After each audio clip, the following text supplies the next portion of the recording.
Okay, welcome back to Senate Education. We are now looking at S-197, an act relating to coordinated mental health crisis response working group. And this is a bill that we're very lucky to have the chair of health and welfare in our committee. She's been working on this with her team. And I'm going to pass it on to the chair of Health and Welfare Center Alliance to say a few words, and then we'll pass it to Ms. Clark. Okay, and I won't be long, but I will say this: the bill is completely different from the introductory statement. So it's no longer an inventory, but it's an actual action. There's action in the bill to begin to respond to the critical social, emotional, and mental health needs that kids are facing right now, and will continue to face over the next couple of years. So it's an emergency response, and we have changed the bill radically. And this is the first committee to see it as we've changed it. I don't know whether our committee will be voting on this in toto or whether we'll make any other further changes. So, but essentially, the bill allows for a continuation of the work that is currently going on. So with our designated agencies, our Howard centers and our other facilities, to allow for them to apply for grants to give one-on-one counseling or small group counseling, and then a further expansion into after-school programs. And the after-school folks were really instrumental in helping us navigate changes in the bill. And so the two components, in school and out of school, are in the bill at this point. And the reason it's not all out of school is because of the testimony that we heard from folks who are working with kids in school. So obviously, when you want to expand geographically and be inclusive of other Senate education school districts, money is important. And the suggestion was made that ESSER funding is available for mental health, social, emotional, and mental health needs, and to meet those needs with kids. And so I reached out to Joint Fiscal Office to help understand the guidelines that we currently have for ESSER funding. And AOE was also involved in that discussion.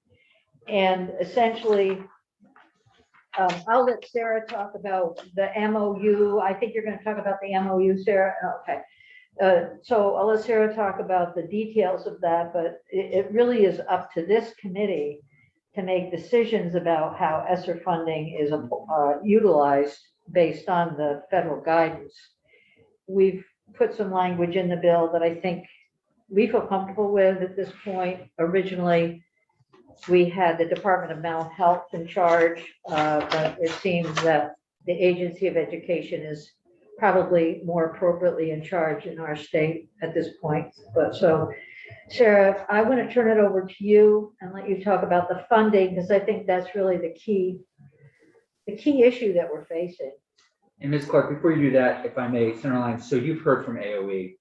We have not heard from AOE. I know. Okay. I didn't touch AOE. I told my committee that was the job of Oh, well, committee. no, we are a committee that's, we're a likable group. So I was just curious. You are likable. I wasn't. A very likable group. Well, you're part of that group. Yeah, So if I were to just, again, kind of bringing us to where we are at with a week, having had a week off, so those watching will remember what we're doing. We know the social emotional health of kids. That's such a loss during COVID. Even if COVID hadn't happened, so much work to be done. And we heard early on in this committee, without that social emotional health, it's tough to do anything else, really. exactly. And so this kind of work helps us get there. So thank you. So with that, Ms. Clark, thanks for joining us. Welcome to Senate Education. Great. Thank you for having me. Good afternoon. For the record, my name is Sarah Clark, and I'm the Deputy Fiscal Officer at the Joint Fiscal Office. I've been at JFO for about 3 months now, but prior to that, I worked at the Agency of Human Services as the Chief Financial Officer for a number of years, and I've worked in a variety of places across state government. So as Senator Lyons indicated, I'm here today to talk to you about the use of ESSER funds in S197. I would say that the draft that Daphne was able to share with me earlier today, I believe that it addresses some of the concerns that were expressed by the Agency of Education in terms of the use of the ESSER funds. It is one of the requirements of the federal Department of Education that the ESSER funds have to flow directly to the state education agency, the SEA, in this case, the Vermont Agency of Education, and that they are the ones that are responsible for directing those funds outward. And so with the draft that I recently received, I can see where the funds are being appropriated to the Agency of Education to work in, I think the word is collaboration with the Department of Mental Health to direct the use of this $4 million appropriation, the uses of which I believe are allowable from my read of the ESSER funds. And in fact, I believe Act 74 last year did appropriate $3 million for similar purposes of the kind of ESSER 2 money and the 3 tranches of ESSER funds. And so there has been a prior appropriation made for these purposes. What Senator Lyons was referencing is an MOU. So within state government, when one agency or department wants to grant funds to another agency or department, we typically do it through a memorandum of understanding as opposed to through a subrecipient grant agreement. And so if the funds are to potentially flow from the Agency of Education to the Department of Mental Health, it would likely be done under an MOU. I should caveat it with saying I believe the Agency of Education is still in conversations with their federal funding partners to understand all of the nuances associated with these ESSER funds. And Jill Briggs Campbell from the Agency of Education is more of an authority on the ESSER funds, though she and I have been in communications about the use of these funds.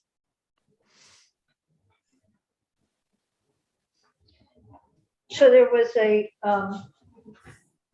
slide deck about ESSER funds that were provided by AOE, I think.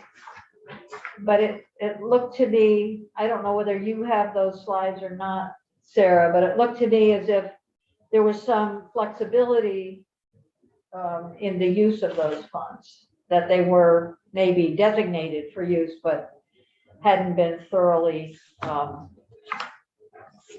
applied, or there weren't specific criteria and uses as yet.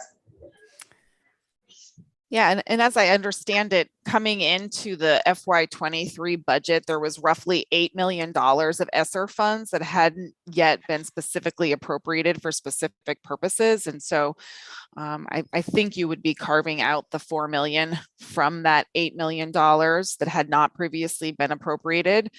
I understand, I think the GovRec 23 budget did fully allocate that $8 million, though I'm not sure if you've received any testimony from the Agency of Education on their proposed uses of those funds. But. I was saving that for Senator Campion. So yeah, we'll have the agency in, and we'll also have Holly Morehouse in, who's actually scheduled for this week, to come in and talk to us a little bit about this. This is somewhat similar to the work that we did last year, where we created a program where people could apply, all that kind of thing. Exactly. Yeah. The biggest issue we have identified, and I sent out I don't know whether Daphne has it or not, the national study on children's mental health issues, and Vermont did not fare well in serving with helping schools, didn't fare well in helping families and communities. So some of the grants that the language that's in the bill, which I did before I got that report, really does respond in many ways to the needs that have been identified in that. You want me to send that to Daphne? That'd be great. Yeah. Okay, so Sarah, in terms of the ability of, from your understanding, and I don't know whether you can help us with that or not, but in terms of our ability to define the use of the ESSER funds, because obviously AOE already has some ideas, but as well as the governor's group, but is it would you think that what is here is in great conflict with what is being proposed? I don't think it's necessarily in conflict. It's still an allowable use. I think it's different maybe than how the governor specifically laid out his plans to spend the dollars, but I think they are for similar purposes. Though I would, the Agency of Education would probably want to weigh in on that, but the way I read it, it's a continuation of some appropriations that you made last year. And it's an eligible use of the funds. Okay, that Well, helps. that's key. Yeah. But so then, it's okay if I ask? Yes, please go ahead. So then, so it's always cloudy to me about ESSER funds really belongs in the Agency of Education, but it's going to go through this committee and then the Appropriations Committee. Where ultimately does the buck end? Where is the final decision made? So I believe, the language where the appropriations were made last year were in Act 74, they were in the budget bill. And so I think that, there's probably a couple of options. If the appropriations are made in S197, we would just want to make sure that they're also reflected in the language that is in the FY23 big bill. And when you look at the governor recommend 23, and I actually have a spreadsheet that summarizes how he's proposing to spend those funds. You can see where in the language he calls out the use of those additional dollars. Can we see that? Yeah. That'd be great. Yes. Yep. I'll share both the language and the GovRec, and then we maintain a spreadsheet by program where you can see the various ARPA or ESSER appropriations over time. Oh, that's Great. If you send that to Daphne, she can forward it. Sure can. I'll ask her to email it to all of us as well as post it if that's okay with you, Daphne. Great. Anything else, Ms. Clark, at this point? Well, sounds like a lot of this is going to be a conversation between our committee, Health and Welfare, AOE, and approach. But I think if we can sort of settle it with AOE a little bit, that sounds like a good step. Yeah, that makes sense. And please, if you need any further assistance with the funding conversations, please reach out. Yeah. And I guess, Yeah. I'm sorry, Senator Lyons, I was just going to ask you, so we may, whatever they do down the hall, this may get folded into the budget, or do you want us to work really hard to make sure this is a standalone bill? You want to make sure it's a standalone bill? well, yeah, Okay. right. Yeah, no, I'm fine. I just Yeah. want to, And if the money can be there, that's what I mean. Yeah. Okay. I do. Okay. Yeah. Of course, that may not happen, but Well, it's just good for me to know right. that that's, I think it's always helpful. yeah. Okay, And I just want to say, please. Sarah, I just want to say thank you to you and Julia for working on this.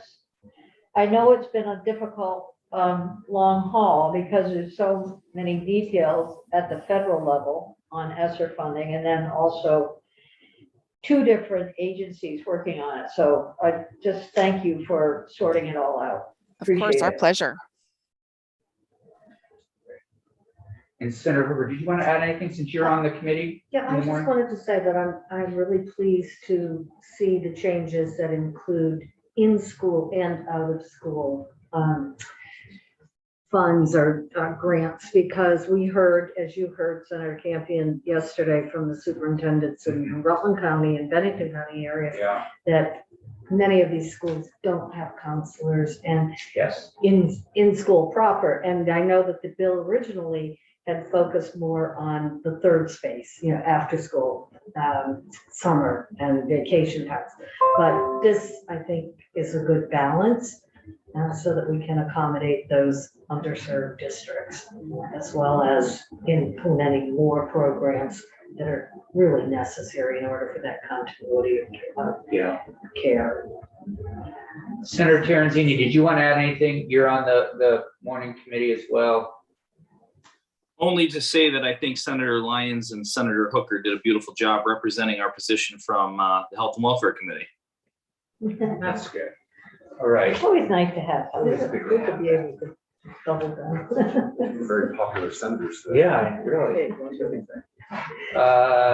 Any other questions or comments at this point? We'll have the agency in, which Daphne will work on, and we'll also have some additional information. Anything else? Nothing from I you, do have a Clark? question. Oh, yeah, please. So, and I don't know who answers this, really, we answer it. We have this bill in 2 committees, right now it's in Yeah. ours, our committee's gonna be looking at it, I think tomorrow, right, Cheryl? Anyway, I think I put it out. Yeah. And then decide, yeah, this is the one we want. Yeah. The money in it is what has to happen here, and the relationship between DMH and AOD has to happen here. So I'm willing to hold on to the bill until those decisions are made, then it would go directly to appropriation. I think that's, I don't think, we don't need to. take the- I don't know how, do you want, Nope. I mean, honestly, we can talk about it, but I think this is, we'd like to have AOE in here to talk a little bit Yeah. about it. totally. And if you need something from us, a letter, whatever, you could do that, or you could even just stand up and say, Right. gosh, it was Okay. fun working with my afternoon committee, Yeah, we but could get up and say the it- same, it and then, yeah, You can stand up and say, Yeah, it, because so- it's a team effort here. Great. Right. That's So really yes, it's important. on the team on the agenda for tomorrow. okay. Anything else on this? Okay, terrific. Well, thanks, everybody. Thanks, Ms. Clark. It was good to meet you. Nice to Thanks, meet you. committee, for a good transition back. Senator Perslick, maybe you can stay on for a minute. We can just talk about S-162. I think we can go offline. Seeing no other questions, and we'll wait to see if we have amendments or anything to our other bills that'll be on the floor.